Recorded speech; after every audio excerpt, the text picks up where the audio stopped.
les quiero invitar a que miremos unos versículos. Están en la primera carta de Pedro,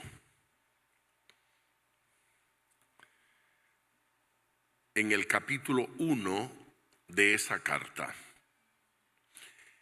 Estos versículos van a ser enriquecedores. Por lo tanto, le quiero suplicar que estemos muy atentos a ellos.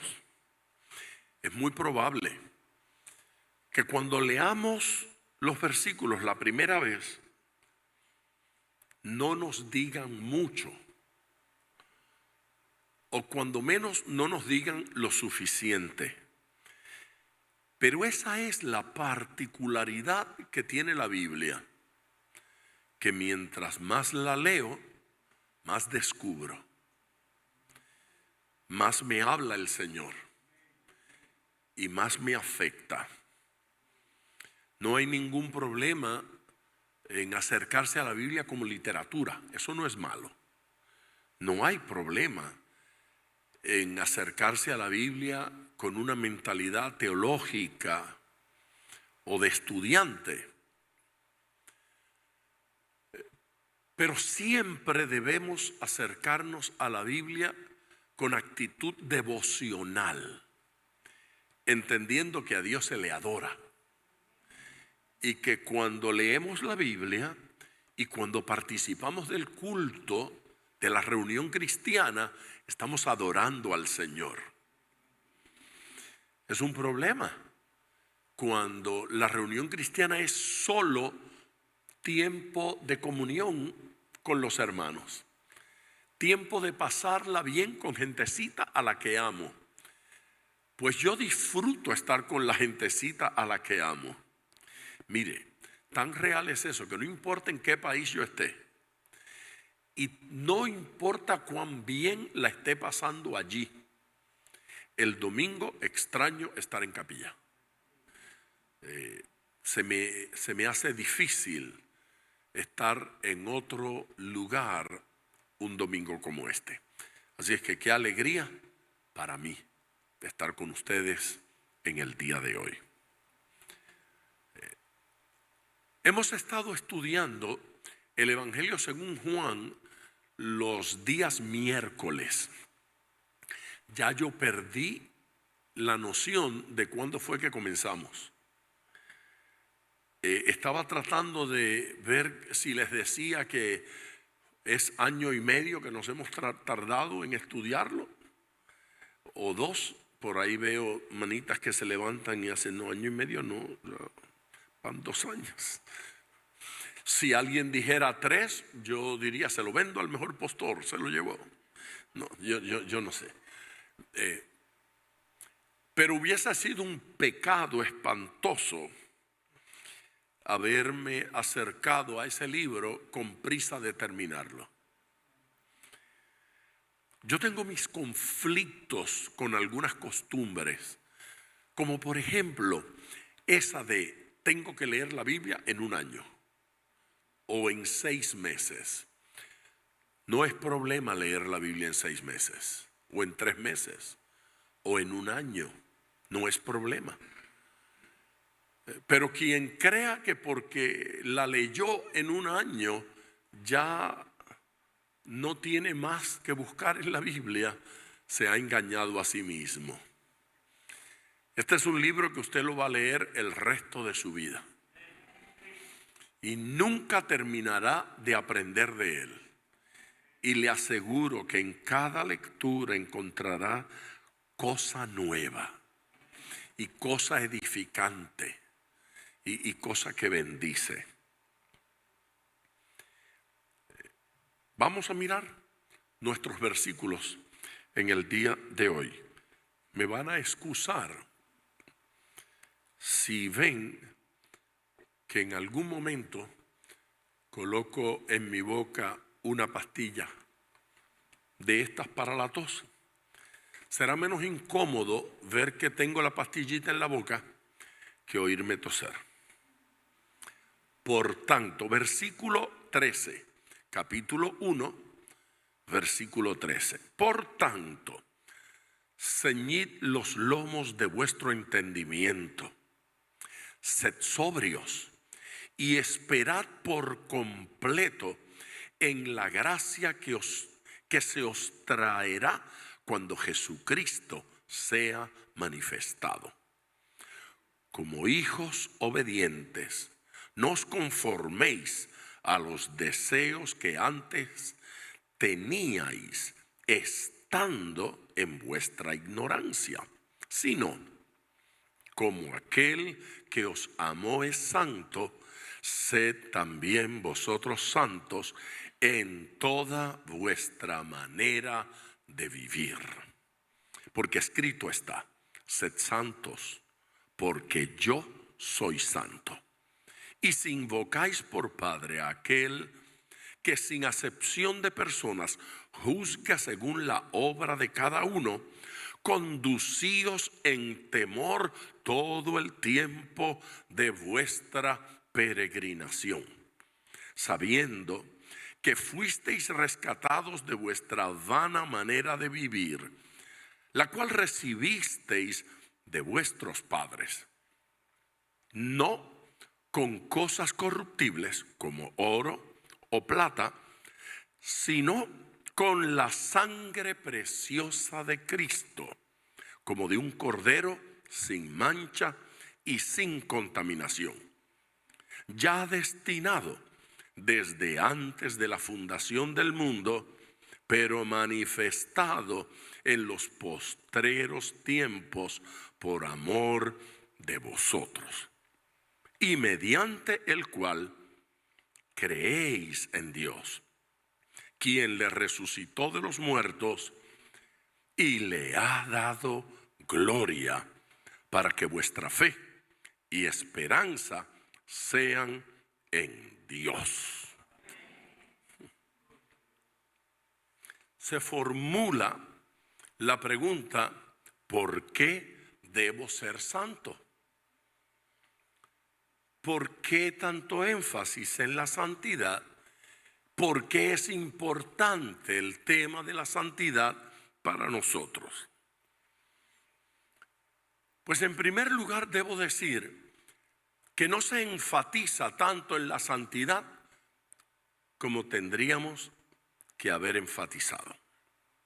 De hecho, a través de la historia se destaca un ministerio que yo no he tenido forma de hablar lo suficiente de él, y que tal vez nunca lo logre en toda mi vida. En días atrás se me invitó a participar de un proyecto en el cual se van a hacer ciertos comentarios de la Biblia, y puse como condición que se me conceda la libertad de hablar de este señor con gran énfasis. Y por ahí andamos negociando. Yo estoy hablando de Juan Wesley. Me parece que todavía no se le ha hecho justicia al ministerio de los hermanos Wesley. Digo los hermanos Wesley porque fue un equipo de uno que se llamó Juan, que era el gran predicador, el más conocido, y otro que se llamaba Carlos, que también era predicador, pero que se destacaba por ser un gran escritor de himnos, músico, que acompañó a su hermano Juan a través de todas las jornadas evangelísticas que por décadas ellos realizaron en Europa. De los lomos espirituales de los hermanos Wesley surge el metodismo, surgen los nazarenos, surgen los wesleyanos y los pentecostales. ¿Qué tal? Muy productivo ese lomo, muy productivo. Todo este comentario para decir que el énfasis en la predicación del hermano Juan Wesley fue la santidad. Gran énfasis. De hecho, igual de sus lomos vienen los movimientos de santidad, muchos de los cuales duran hasta el día de hoy. Fueron extraordinarios ministros que se inspiraron en el ministerio de los Wesleys y que llevaron su mensaje y sus énfasis más adelante. Cuando yo era niño, llegué a la conclusión de que santidad era cosa de viejos. Y yo suponía que la predicación de la santidad era manía de viejos. El hecho de que ya no crea que es manía de viejo podría ser debido a dos cosas. Una, que maduré. Otra, que envejecí y no me di cuenta. Nuestro pasaje comienza con un extraordinario llamado a la santidad. Miren los primeros dos versículos, los primeros dos leídos, 13 y 14. Por tanto, ceñid los lomos de vuestro entendimiento, sed sobrios. Un altito para hacer algún comentario. Se da cuenta de que aunque el contexto de este pasaje es absolutamente la santidad, comienza hablando de la razón, comienza hablando del intelecto. Vamos a hablar de santidad, pero el llamado que hace Pedro es: ajusten la mente, preparen el cerebro, preparen el intelecto. Creer que nuestra mente nada tiene que ver con la santidad o con la espiritualidad es un error espantoso. Por tanto, ceñid los lomos de vuestro entendimiento, sed sobrios y esperad por completo en la gracia que se os traerá cuando Jesucristo sea manifestado. Como hijos obedientes, no os conforméis a los deseos que antes teníais estando en vuestra ignorancia. Es un llamado a santidad. Pues por una razón, y es que somos salvos para ser santos. Usted le debe decir eso a su vecino: Dios te salvó para que seas santo. Para que no se le ofenda mucho al vecino, dígale: Dios me salvó para ser santo. ¿Ve? Dios nos salva para ser santos.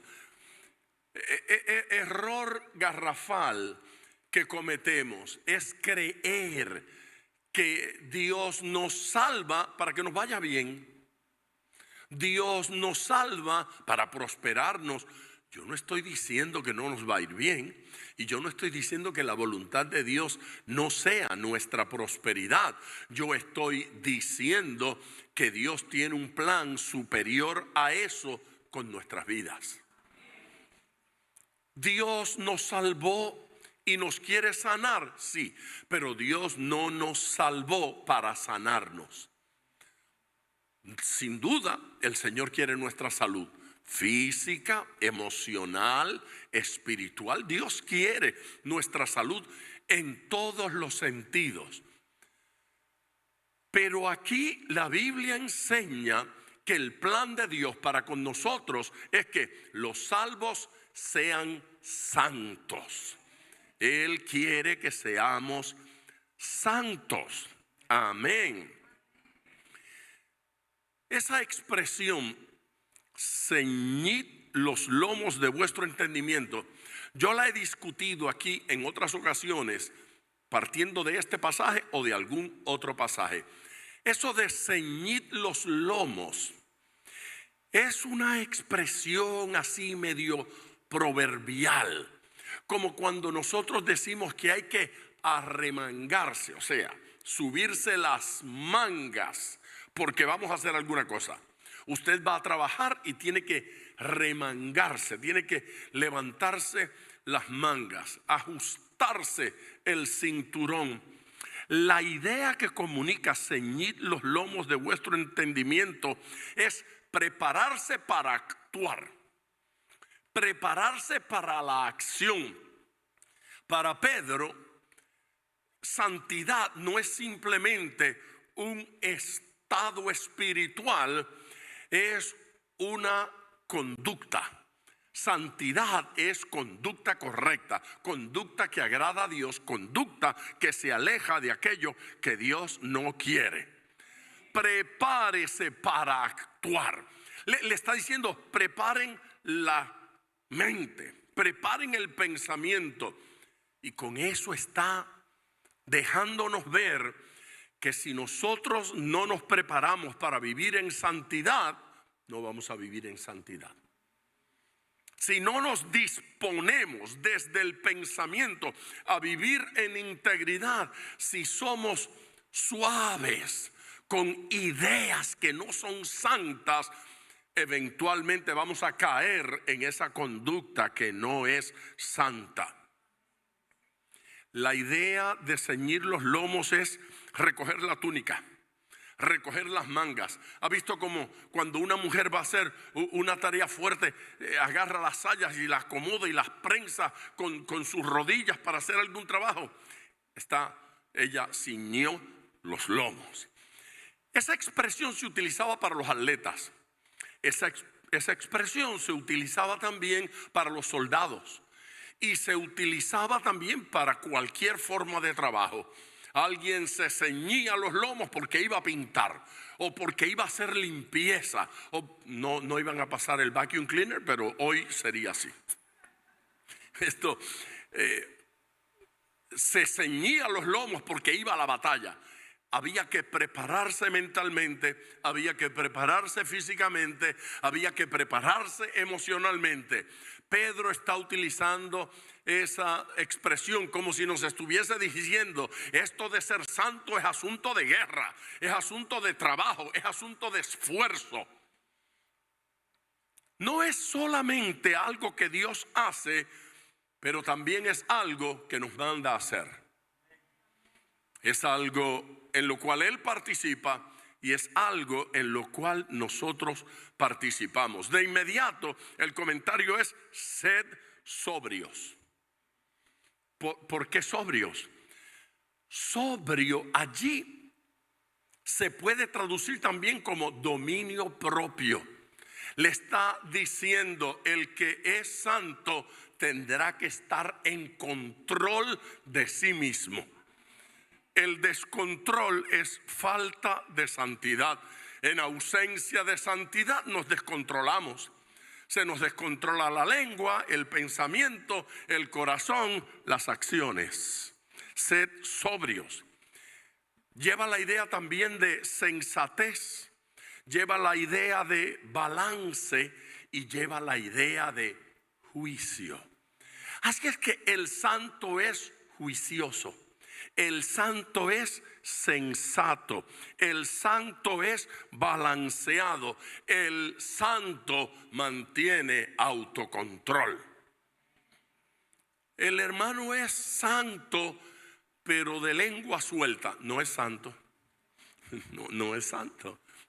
El santo sabe dominar sus emociones. Por amor al cielo, diga amén. Esperad por completo en la gracia que se os traerá cuando Jesucristo sea manifestado. El énfasis de la frase está en la palabra completo. Esperad por completo. La idea allí es la esperanza bienaventurada de la gloriosa manifestación del Señor Jesucristo en su retorno. Está diciendo: viene un tiempo cuando esto aquí se acabará. Viene un momento en que Él se va a manifestar plenamente. Por lo tanto, llega el momento cuando ya no veremos oscuramente como por espejo, sino que le veremos cara a cara. Aleluya, aleluya, aleluya. La iglesia no espera, la manifestación del Señor porque tenga miedo a este tiempo. La iglesia no espera la manifestación del Señor porque esté desesperado para salir de aquí, pero porque sabe que será glorioso verle cara a cara y que se cumpla plenamente lo prometido. Vivir diariamente en la espera, en la expectativa de su manifestación, de su retorno, eso es algo esperanzador. Eso es algo que debe motivar profundamente nuestros corazones. Amén. Estamos hablando de disfrutar la herencia eterna. El gran problema es cuando gente se convierte y la única razón para la conversión es beneficio terrenal. Me convierto para que Dios arregle mi matrimonio. Me convierto para que Dios ayude a mis hijos. Me convierto para que Dios me prospere. Me convierto para que Dios me sane. Me convierto por algunas cosas aquí.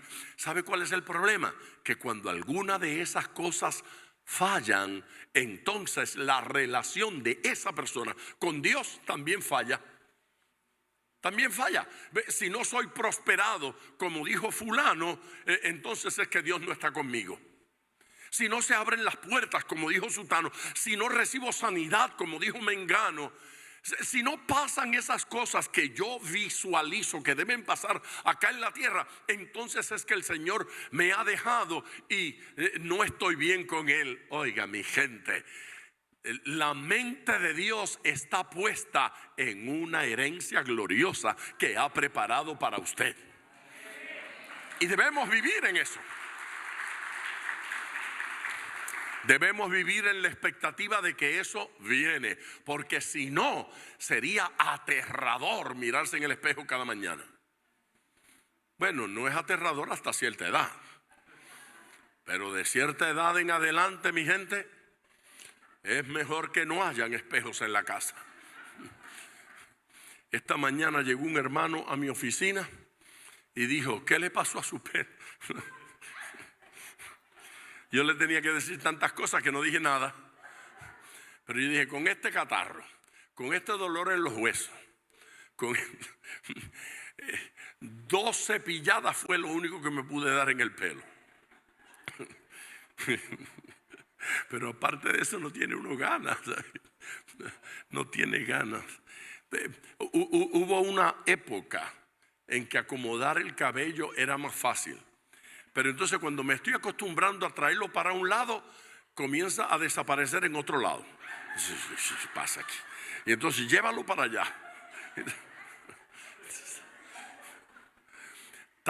Taparse los huecos es la cosa más difícil del mundo. Usted espere que llegue allí y me avisa. El apóstol Pedro está hablando de la plena esperanza. ¿Sí? Eso de completamente, completa, es plena esperanza.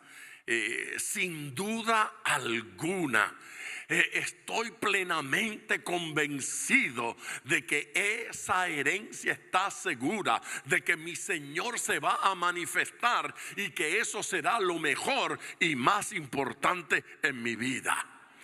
Pedro está consciente.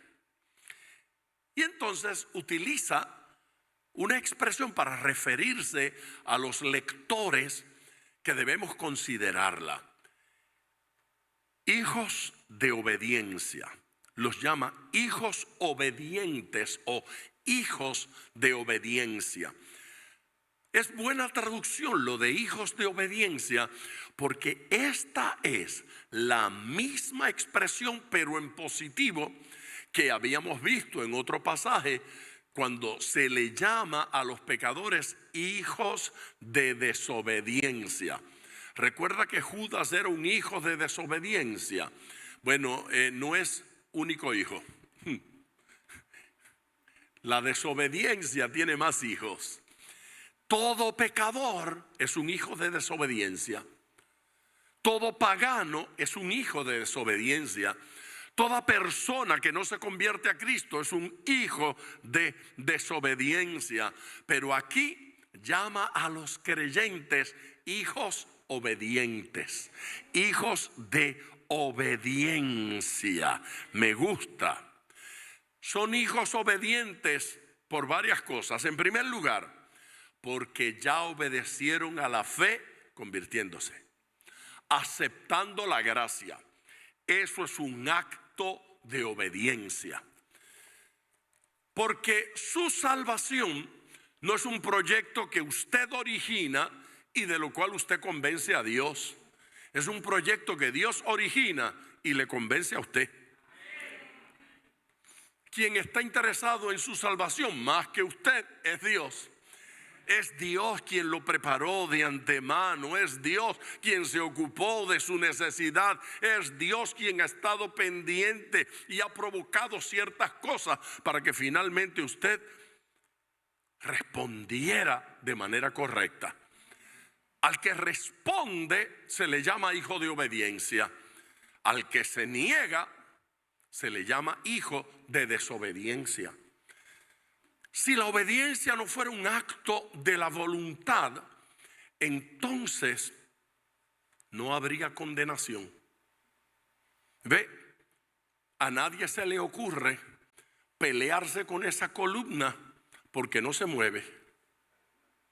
La columna está allí para no moverse. Cuando llegamos aquí, yo consideré quitar las columnas hasta que me di cuenta que ellas estaban allí para no moverse, que no solo llegan ahí hasta donde ustedes ven, sino que llegan hasta el techo arriba. Yo no quería el techo sobre mi cabeza.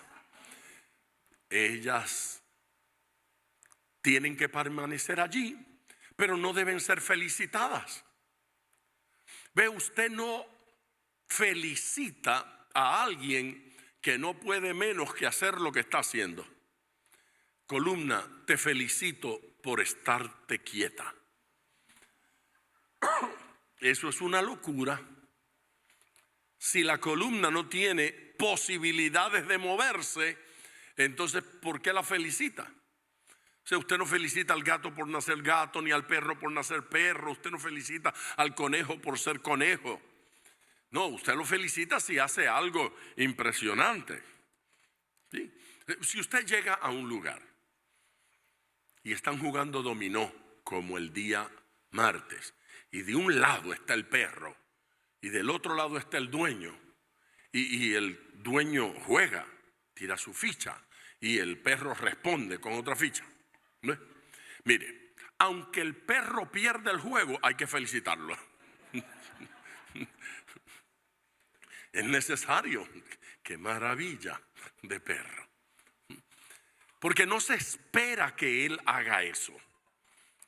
Cuando tenemos la posibilidad de obedecer, es porque tenemos la posibilidad de desobedecer. De otra manera, no hay ninguna razón para que Dios premie, felicite o condene. No tendría ningún sentido. Tiene sentido esta relación con Dios porque usted puede rechazar la gracia. Tiene sentido esta relación porque usted puede decidir no creer. La intención de Dios es atraerlo a Él para que usted crea, para que usted reciba la gracia, para que usted reciba la bendición. En el momento en que usted la rechaza, usted tiene consecuencias. No son agradables esas consecuencias a Dios porque Él envió a su Hijo a morir en la cruz para que usted sea salvo.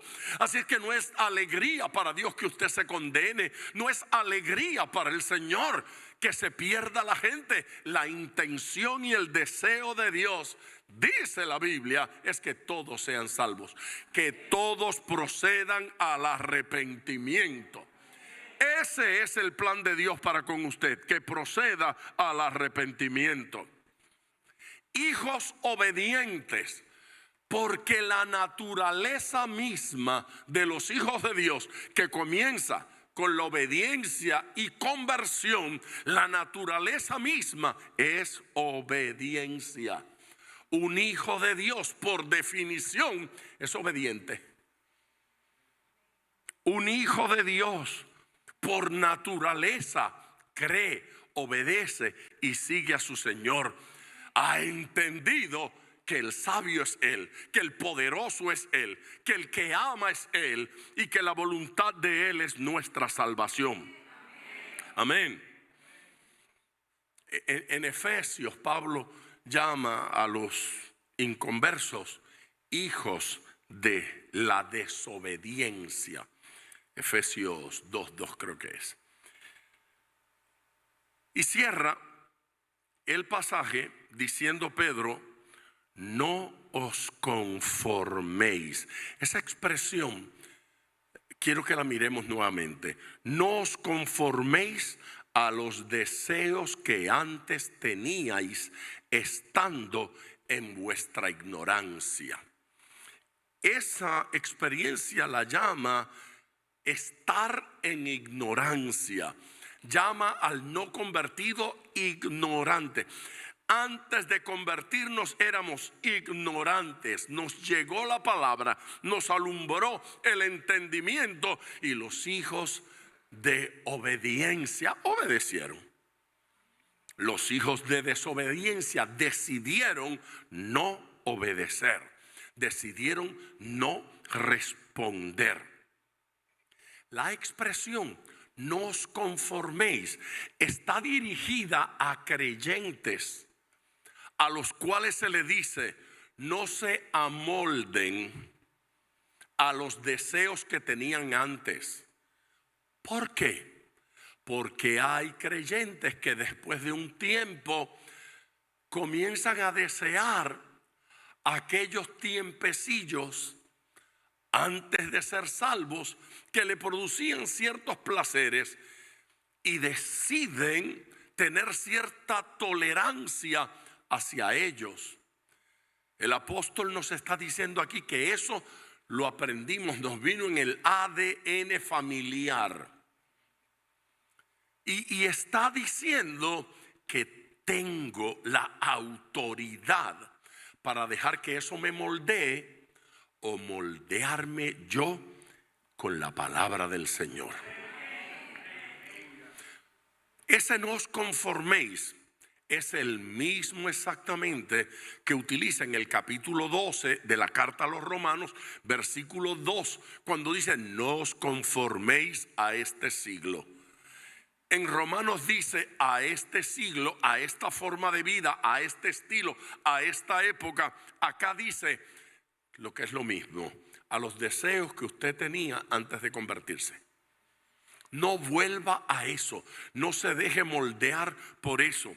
El conformarse es permitir que un molde me apriete, me acomode y me haga conforme a ellos. ¿Se da cuenta? La sociedad está tratando de moldearle la mente. La sociedad está tratando de moldearle las emociones. Hubo una época, no hace mucho, cuando en nuestra sociedad casar a una hija con velo y corona, así se decía, con velo y corona, vestida de blanco, era el deseo de todo padre, de toda madre. Para las jovencitas, llegar al altar vestida de blanco, con velo y corona, nuevamente era un gran honor. Eso era algo deseado. nuestra sociedad nos ha ido moldeando a tal grado que la virginidad ya no es motivo de orgullo. Ahora una muchachita adolescente está preocupada de que sus amigas sepan que es virgen. Los muchachitos no quieren que lo sepa nadie, que yo soy virgen, que no se entere nadie, que podrían pensar de mí otra cosa. Es decir, estamos moldeando o estamos permitiendo que la sociedad moldee la mente, el corazón, el criterio de nuestros jóvenes para enseñarles qué es lo bueno, que en la Biblia es lo malo. Y entonces logramos que a lo malo se le llame bueno y a lo bueno malo. Cuando yo era muchacho, yo recuerdo que se hablaba, no en mi barrio,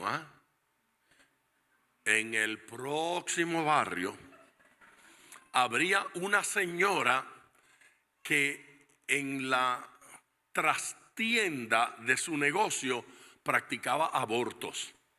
Entonces usted podía llevar allí a una jovencita, la metían por la parte de atrás, la escondía, que nadie viera, porque aquello era un abortorio. Y usted sabe, había que esconder eso. Ella no quería que se supiera, ella no quería que viera, y quien se practicaba un aborto se quería esconder. Curioso, como en el día de hoy salen a marchar con rótulos en su cuerpo. Mi cuerpo es mío, no te metas con mi cuerpo. Y yo me pregunto si allá en el vientre hay un bebé con un rotulito que dice, no te metas con el mío. Después del aborto el tuyo está bien, pero el mío... Es muy fácil hacer esas protestas cuando el más afectado por la decisión no puede protestar. No puede abrir la boca. No tiene quien hable por él porque él no puede hablar por sí mismo. Y uno de nuestros presidentes dijo una vez, todos los que votan a favor del aborto no fueron abortados. Es interesante que todo el que protesta a favor del aborto es uno que ya nació. Si lo hubiesen abortado, no estaría allí para protestar. Si lo hubiesen abortado, de poder hubiese votado en contra del aborto. Pero hemos permitido que nuestra sociedad nos amolde y de alguna manera nuestra gente va tolerando el aborto y aún los que se oponen al aborto ya no se oponen de forma absoluta. Dicen, bueno, salvo en ciertas circunstancias. Qué terrible. El otro día leía una data de un país en el que casi no nacen niños con síndrome Down. Y era una felicitación al país. El artículo era una felicitación. En este país básicamente se ha acabado el síndrome Down. La manera de lograrlo es aborto.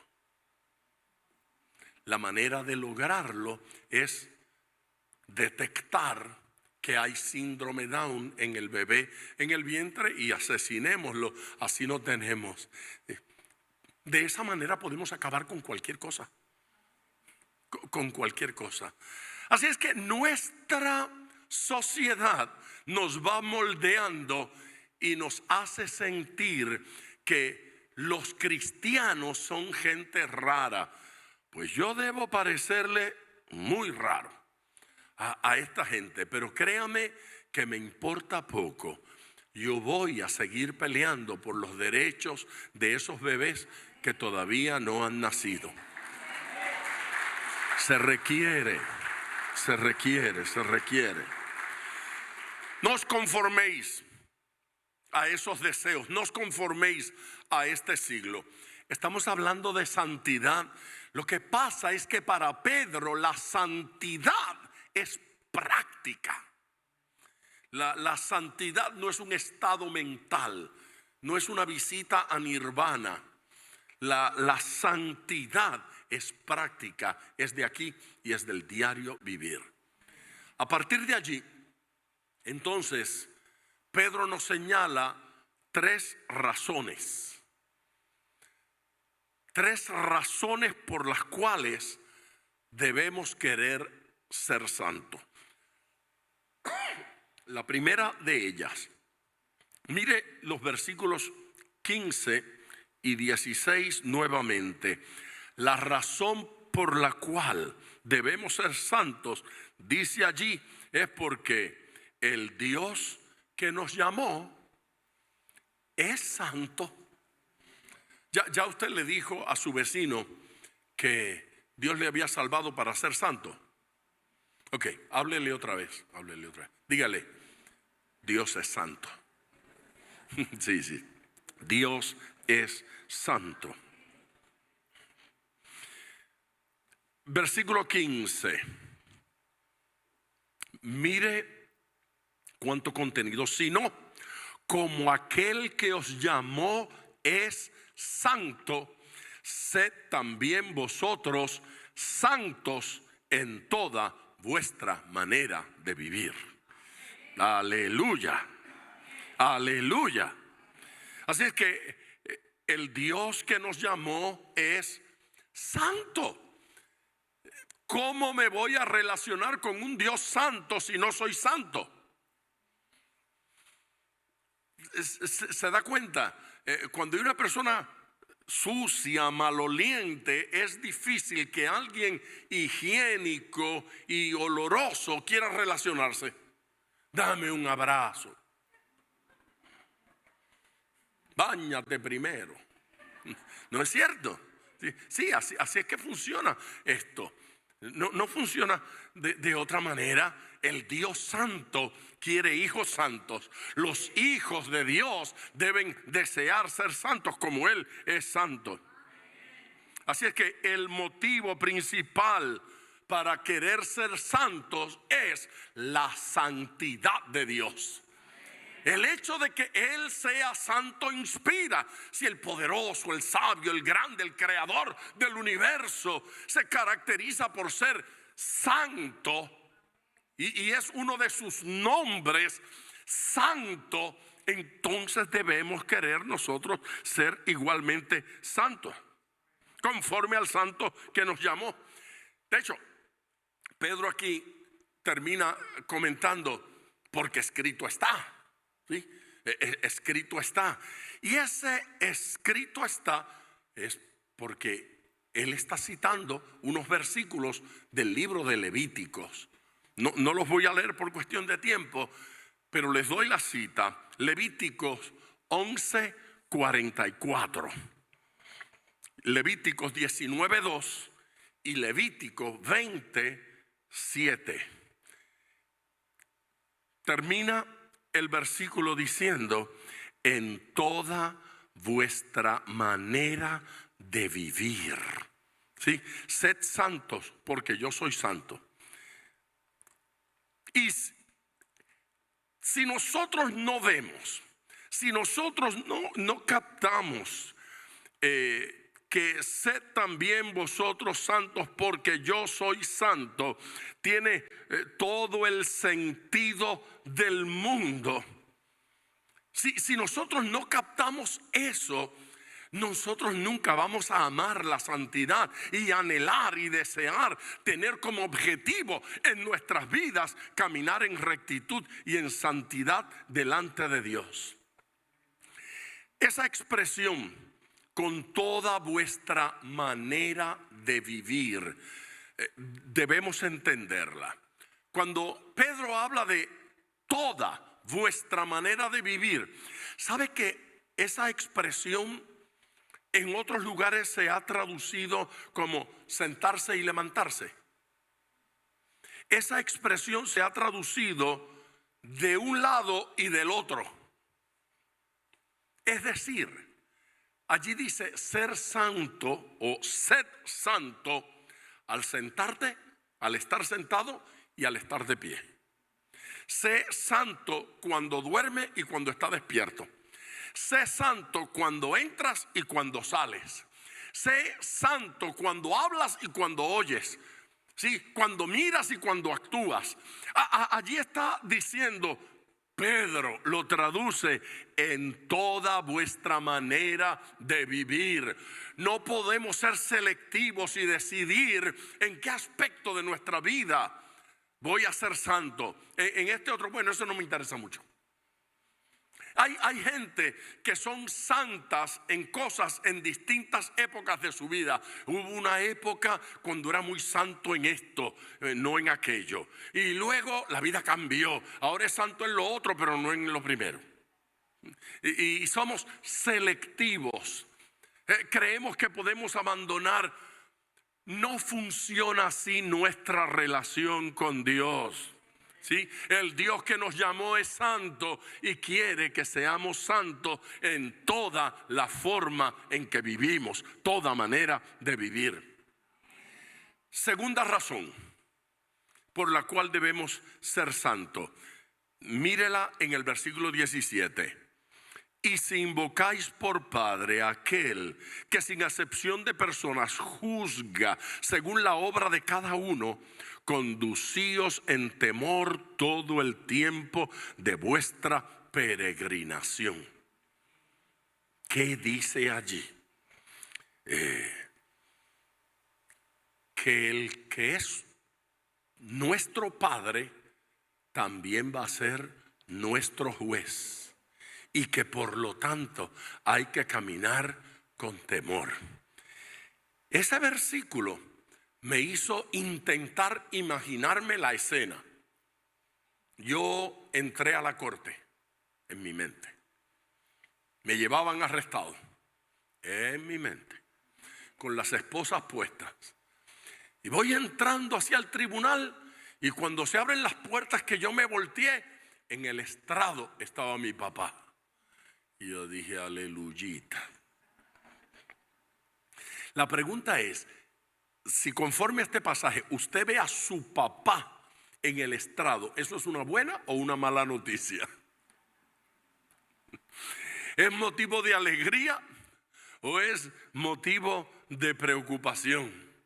Pues mire, sin lugar a dudas, ver a mi papá allí establece que no van a cometer una injusticia para conmigo. A mí no me van a condenar por nada que yo no haya hecho. Pero por otro lado, dice, este lo sabe todo. Este me lo enseñó todo. A este no le puedo traer cuentos. A este no le puedo decir, es que yo no lo sabía. Tú lo sabías. El 14 de septiembre del 1900. Yo te lo dije. Así que no hay forma de excusarse cuando mi papá es el juez. Amén. ¿Cómo será eso de juez papá? Indefectiblemente, imparcialmente, Dios trata con los hombres. Imparcialmente. Dios no se va a dejar afectar porque usted es su hijo. Pero Dios no permitirá nada injusto. Amén. Conforme a nuestra conducta seremos juzgados. Eso, según Pedro, es una buena razón para decir, yo quiero corregir mi vida.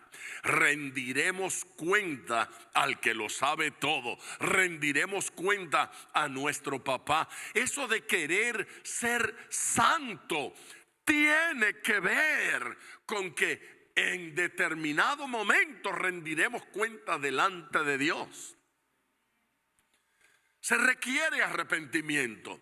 Se requiere cambio de actitud, se requiere cambio de vida, se requiere deseo de servirle al Señor y serle fiel. Amén. El tiempo de vuestra peregrinación, ¿qué es eso?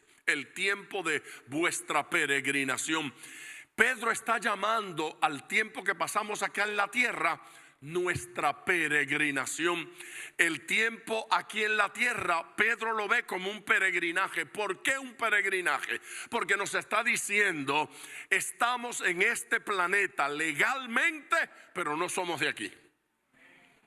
No somos ilegales, pero nuestro país es otro.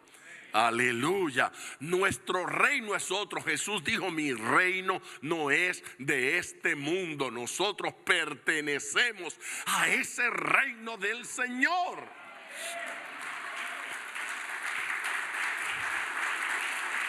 Hacemos bien en mirar nuestro tiempo aquí en la tierra como un peregrinaje. Estamos de paso, vinimos con un propósito. Aquella persona que no cree en Dios, para esa persona lo único importante es estar vivo. Sobrevivir es su causa. ¿Por qué? Porque el día en que se muere, se acabó. Se acabó. Pero oiga, es difícil no creer en Dios. Ve, ese señor Hubble fue el que, ¿para qué? Para la década del 20, descubrió que el universo está en crecimiento. Y después de decir que el universo está en crecimiento, se metieron en problemas. Porque si el universo está en crecimiento, en explosión, en desarrollo, eso supone que hubo un momento cuando comenzó a crecer. Y se le enredó la matemática a los científicos.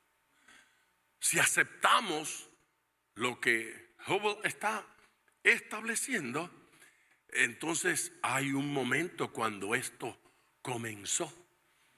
Así es que crearon, varios de ellos, una nueva teoría, el famoso Big Bang. Y el Big Bang supone que antes era nada y explotó. Pero como eso es tan ridículo decirlo, que la nada explotó, pues usted sabe, cuando usted le explota algo es porque tenía algo. Usted no va caminando ahí de repente en el bolsillo, ¡pah! Y dice, ay, la nada me explotó en el bolsillo. Eso es una cosa maravillosa.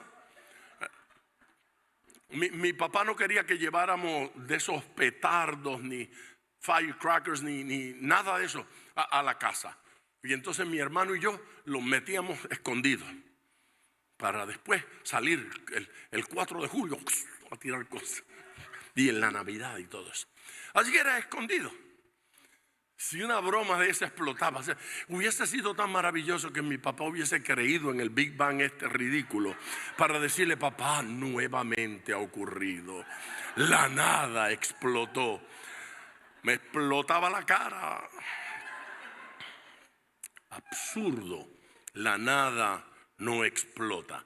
Entonces hay que crear otra fantasía. Sí, la energía que se convierte en masa, que revienta porque le da la gana y no sabemos por qué. Entonces sigan hasta que en algún lugar descubran que esa energía se llama Dios. Esa singularidad que explotó sin saber qué era ni de dónde venía, se llama Dios, que dijo sea. Y cuando pronunció la palabra sea, lo que no era vino a ser. Estoy de acuerdo. Eso es una gran explosión.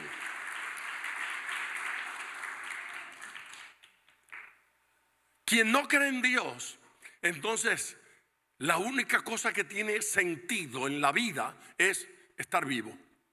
Mientras esté vivo, lo gozo. Así es que comamos y bebamos, que mañana moriremos. Pero la cosa no funciona así.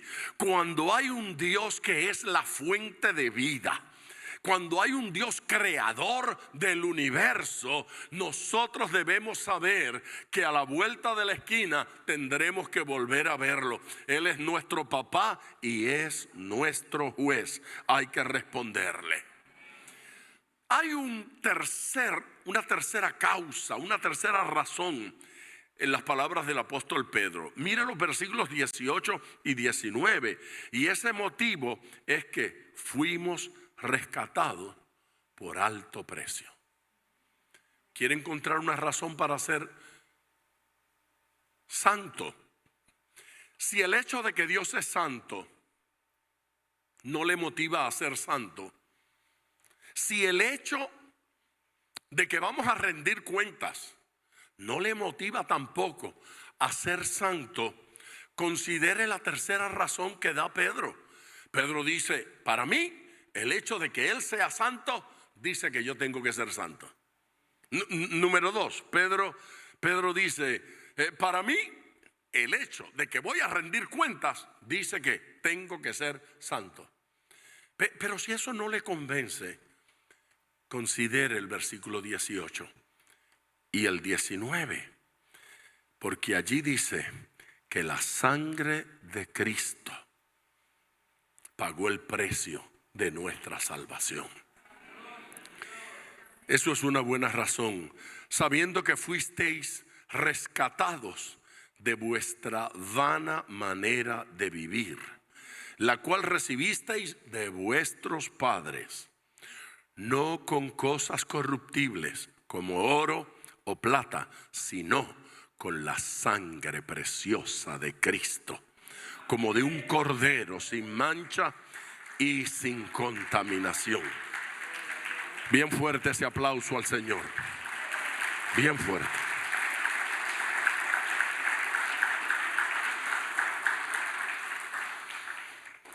Los destinatarios de esta carta eran creyentes que venían del paganismo, su inmensa mayoría. Por lo tanto, era gente que venían de religiones idolátricas, se postraban ante imágenes y adoraban. Y le dice Pedro, ustedes recibieron ese estilo de vida de los padres, de la cultura, de sus pueblos. Pero hay una razón para abandonar eso y venir a los pies de Dios, del Dios verdadero, del Dios salvador del universo. Amén. Hay una razón poderosa. ¿Y cuál es esa razón poderosa? Que Cristo vertió su sangre. Y Él lo hace en forma de comparación. Para una persona pagana, para una persona que no se ha convertido, que no conoce al Señor, que no conoce a Dios, oro y plata es lo más importante. La gente vive por eso, la gente estudia por eso, la gente trabaja por eso, la gente mata por eso, la gente roba por eso. Oro, poder, influencia. Y entonces Él le dice, el rescate para su salvación no se pagó con oro. El oro no fue suficiente para que usted fuese salvo. La plata no fue suficiente para que usted fuese salvo. ¿Y cómo se pagó? Él dice, la sangre preciosa del Hijo de Dios. Aleluya. La palabra preciosa en ese versículo se traduce de una raíz que significa digna de estima. La sangre de Cristo es digna de que la apreciemos, ¿sí? Digna de que la valoremos. Y nuestra disposición a ser santos o no ser santos tiene que ver con cuánto nos importa, cuánto valoramos la sangre de nuestro Señor Jesucristo. Esto no tiene nada que ver con si me gusta o no me gusta ser santo. Esto no tiene nada que ver con qué haría yo si fuera Dios. La gente anda diciendo ese disparate constantemente. Si yo fuera Dios, yo haría diferente. No, no haría diferente, porque si usted fuera Dios sería santo. Aleluya. Sería sabio, sería inteligente. Si fuera Dios, sería como es Dios, actuaría como actúa Dios. Nos amó a tal grado que envió a su único hijo a derramar sangre para que nosotros fuésemos salvos. Aleluya. Diga aleluya. Aleluya. Como de un cordero sin mancha, sin contaminación. Los corderos que eran sacrificados tenían que ser sin mancha, pero también los utensilios y todo el proceso tenía que ser sin contaminación. Jesucristo, en esencia, sin mancha, sin pecado, sin haber cometido errores, haciéndolo todo perfecto, sin contaminación alguna, derramó su sangre santa, valiosa, más que el oro, más que las piedras preciosas, para que usted sea salvo. Diga: quiero ser santo. Quiero ser santo para Dios. Los últimos 2 versículos de nuestra lectura revelan el eterno plan de Dios. Ese eterno plan al cual ahora alude Pedro. 20. Y destinado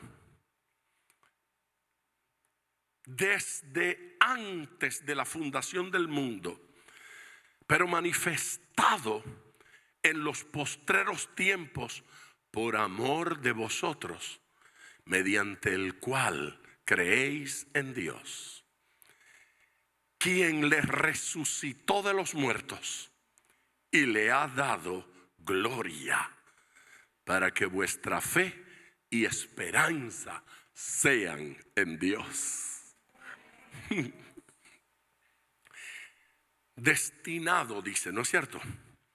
Destinado desde antes. En el original, la palabra es conocer de antemano. ¿Qué significa eso?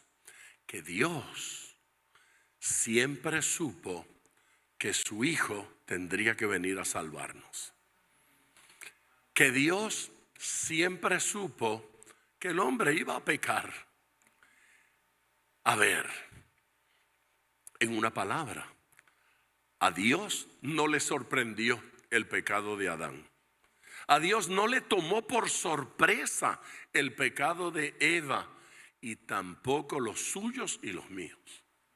Dios sabe, diría mi mamá, de qué patita cojeamos. Dios sabe dónde es que fallamos, dónde están nuestras debilidades. Entregó la vida de su Hijo Jesús para que estos seres imperfectos llegasen a ser salvos y por lo tanto santos. Y Él está dispuesto a vivir el proceso con nosotros. Él está dispuesto a ayudarnos. Pero no me diga que se va a cruzar de brazos para decirle a Él: hágalo usted, que yo no puedo. De alguna forma hay que decirle: ayuda a mi incredulidad, dame fuerzas para seguir adelante, yo me esfuerzo, ayúdame tú, esfuérzame tú, Señor, porque definitivamente en este plan de Dios los seres humanos tenemos algo que hacer. No somos objetos decorativos. Somos seres creados a su imagen y semejanza. Esto es con voluntad propia. Dios quiere que nosotros decidamos adorarle, que nosotros decidamos servirle, que nosotros decidamos amarle. Dios quiere ver una acción de nuestra voluntad a favor de Él. Dios no espera que usted lo resuelva todo. Él está dispuesto a ayudarle, darle la mano, intervenir, pero Él quiere verle a usted actuando. Es necesario movernos. Es necesario, por favor, dele gloria a Dios.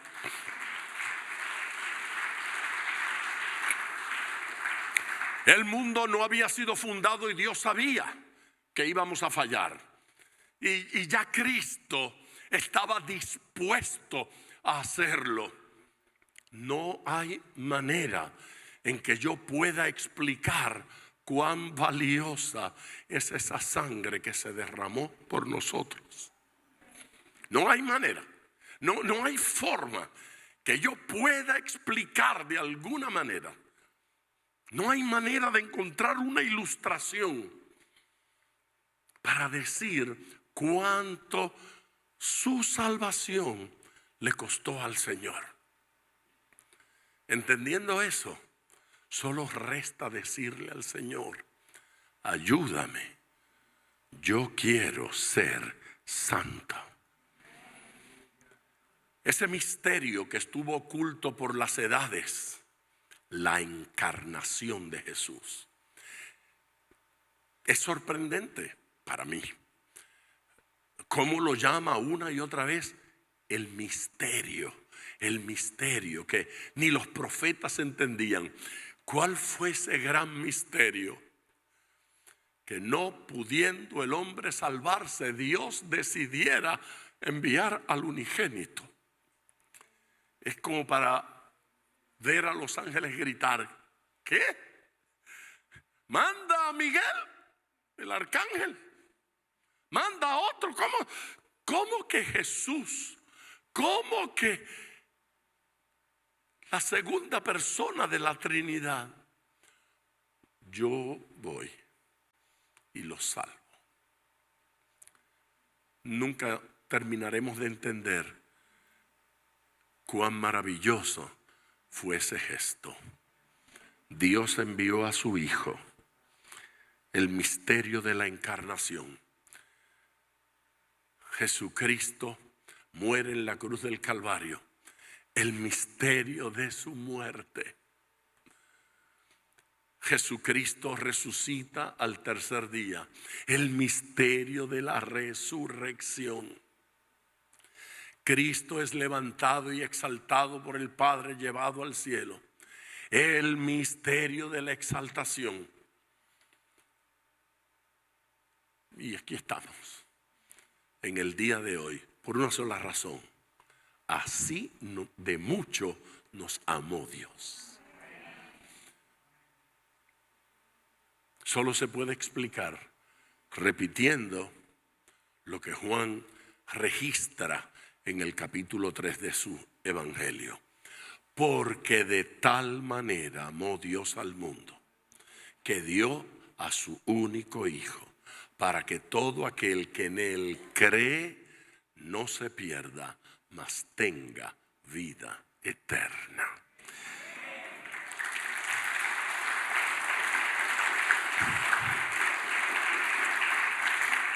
Póngase de pie para dar gloria al Señor, por favor.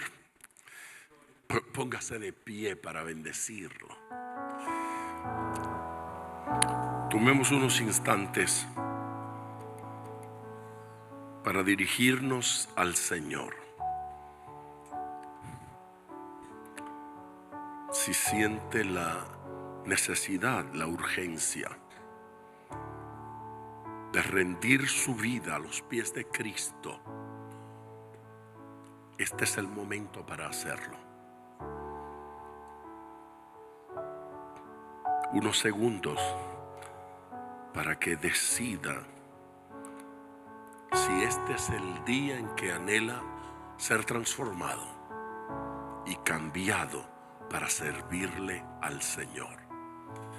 Si hoy quiere iniciar un nuevo capítulo en su vida, permítame orar con usted ahora por su conversión y su entrega a Jesús.